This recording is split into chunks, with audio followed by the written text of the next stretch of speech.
जितने भी रिजल्ट चाहिए होते हैं ना, एफर्ट भी उतने ही डालने पड़ते हैं। कम एफर्ट डालोगे तो कम ही रिजल्ट आएंगे, ज्यादा रिजल्ट चाहिए तो क्या करना पड़ेगा, आवाज ही कम आ रही है, क्या करना पड़ेगा, ज्यादा एफर्ट्स डालने पड़ेंगे। और ज्यादा एफर्ट्स आप लोग डाल रहे हैं, ये बड़ी अच्छी बात है। सुबह सुबह 7:30 बजे आप सब यहाँ पे पहुंचे हुए हैं और बिल्कुल अटेंटिव है, इससे बढ़िया क्या हो सकता है। एक बार सब अपने लिए जोरदार तालियां बजा दो, कितना बढ़िया लगे। क्या बात है। आज की प्रेजेंटेशन शुरू करने से पहले ही मैं आपको बता दूं कि आपके प्रोडक्ट को आपसे अच्छा कोई नहीं जानता। तो मैं यहां पे ये बताने तो बिल्कुल भी नहीं आया कि अपना प्रोडक्ट कैसे बेचे। मैं सिर्फ एक एक्स्ट्रा लेयर ऑफ एफर्ट आपके साथ शेयर करने वाला हूं, जो अगर आप डालें तो शायद रिजल्ट थोड़े से ज्यादा अच्छे हो। आप सब रेडी हैं? थोड़ी आवाज अभी कम है। आप सब रेडी हैं? एक बार ताली बजा के बताओ। क्या बात। तो अब फटाफट पैड पे लिखो पहला पॉइंट। पहला पॉइंट है ऑडियंस इंटरेक्शन बहुत जरूरी है। अनफॉर्चुनेटली यहां पे 80% से ज्यादा जब मेंबर प्रेजेंटेशन देने आते हैं तो ऐसा लगता है अपने लिए ही बोलने आए हैं। वो आते हैं, बोलते रहते हैं, किसी की तरफ नजर उठा के भी नहीं देखते, है ना। ऐसे में क्या होता है, 2 मिनट हो भी गए, अरे वाह स्पीड से चल रहे हैं। ओके, तो ऐसे में क्या होता है, हम अक्सर मिस कर जाते हैं बड़े ही इंपॉर्टेंट पॉइंट, वो है ऑडियंस। किसी को समझ ही नहीं आया प्रेजेंटेशन दी क्या, इसलिए सबसे पहला मेन पॉइंट है ऑडियंस से इंटरेक्ट कीजिए। ठीक है, जैसे भी आपने देखा कि मैंने आप सबसे तालियां भी बजवाई, है ना। इस पॉइंट को भी नोट कर लीजिए, बड़ा इंपॉर्टेंट पॉइंट, ठीक है ना। क्योंकि क्या होता है ना, अभी तो आपको याद है कि तालियां आपके लिए बजी थी, है ना, लेकिन 2-1 दिन के बाद ना सब यही याद रहता है, यार अंकित सर की प्रेजेंटेशन में तालियां बहुत बजी थी, है ना। किस लिए बजी थी ये बंदा भूल ही जाता है ना। किस लिए बजी थी, अभी आपके लिए बजी थी, वैसे अब आपको याद रहेगा। अनफॉर्चुनेटली मैं नहीं बताती ये बात ना। तो स्मार्ट स्पीकर बनिए, ऑडियंस से इंटरेक्ट करते रहिए, ये बहुत ही जरूरी है। चलिए आगे चलते हैं। राकेश भाई लगाइए पीपीटी, लगाइए। तो वो थोड़ी रात को लेट भेजी थी, मैं डाउनलोड नहीं कर पाया, मैं वाईफाई नहीं चल रहा। मतलब पीपीटी नहीं चल पाएगी पक्का? Sorry sir. ओके, तो दूसरा पॉइंट नोट कर लीजिए इसी बात पे, पीपीटी टाइम पे भेजिए,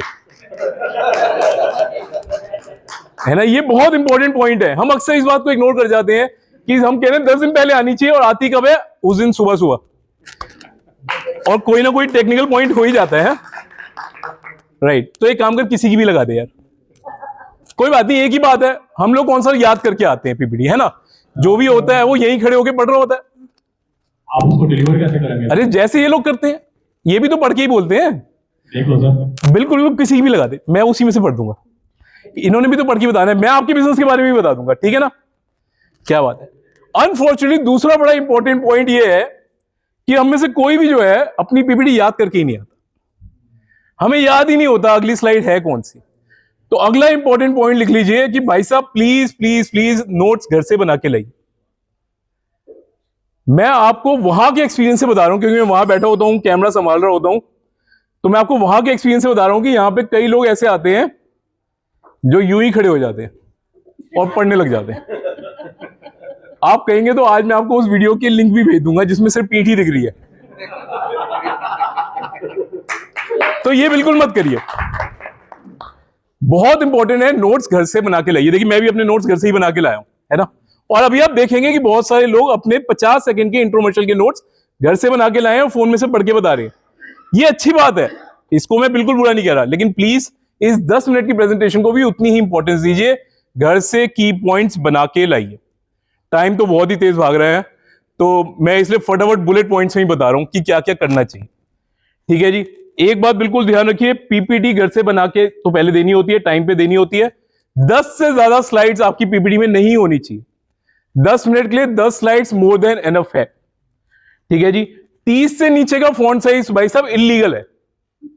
आप यहां बैठ के चेक कर लीजिए, 30 से नीचे जिसने भी दिया है ना वो पढ़ा नहीं गया, ठीक है जी।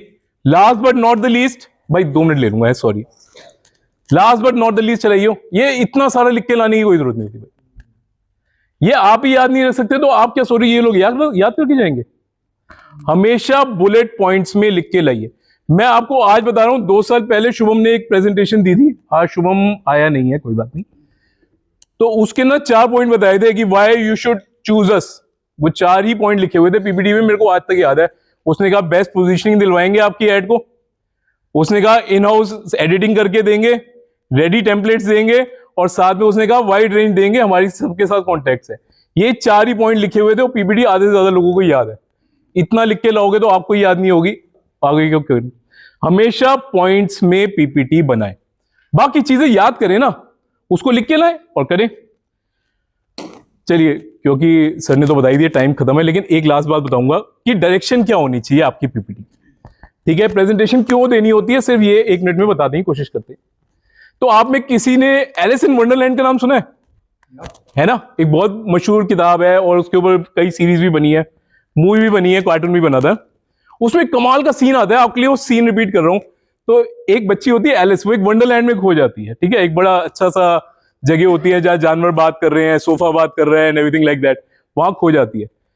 तो वो अंदर जाते जाते जाते ना एक चौराहे पे पहुंचती है, बहुत सारे रास्ते होते हैं और रास्ते के ऊपर ना एक पेड़ के ऊपर एक लोमड़ी बैठी होती है और लोमड़ी की तरफ वो देखती है और कहती है कि किस डायरेक्शन में जाना है। तो लोमड़ी पूछती है कि आपने जाना कहाँ है? उसने कहा ये तो मेरे को नहीं पता, मैं तो खो गई हूं। तो उसने कहा फिर कहीं भी चले जाओ, कोई फर्क नहीं पड़ता। तो अनलेस यू नो ना कि पहुंचना कहां है, कोई फर्क नहीं पड़ता, जो मर्जी लिख लो, है ना। No one is watching. जब हमें नहीं पता तो बाकियों को क्या पता। आप में से कितने लोग ये मानते हैं कि हम प्रगति में अपना बिजनेस बढ़ाने आए हैं? एक बार हाथ खड़ा करेंगे। वही नहीं, सब बढ़ाने आए ना। बिजनेस बढ़ाने का मतलब क्या होता है? सेल्स बढ़ाना। हम में से कितने लोग अपनी सेल्स बढ़ाने आए हैं? एक बार हाथ खड़ा करेंगे। बहुत बढ़िया। यहाँ पे कितने लोग परचेज करने आए हैं? ओ देखा, क्यों क्यों क्यों परचेज करनी है? परचेज करने क्यों आए हो? यस, जब हम देते हैं तुम्हें तो अल्टीमेटली लेने ही आए हैं, है ना।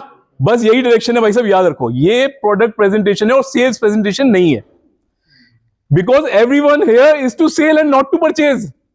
हमें कोई भी खरीदने नहीं आया है, हम सब बेचने आए हैं। तो अपनी पीपीटी को सेल ओरिएंटेड मत बनाओ, है ना। ऐसे एक्शन मत डालो कि मेरे पास ये होता है, आप ये खरीद सकते हैं। नो वन, मतलब किसी को इंटरेस्ट नहीं आता किसी भी सेल्समैन से बात करने। तो 10 मिनट की प्रेजेंटेशन सेल्स प्रेजेंटेशन नहीं है, ये आप अभी ध्यान रखें। प्रेजेंटेशन सेल प्रेजेंटेशन ना बनाए। ठीक है, हमारे साथ शिल्पी जी हैं। शिल्पी जी हमारे साथ 8 साल से मेंबर है ना मैडम? 9 ईयर से, 9 साल से। एक बार मैम के लिए तालियां बजा दो।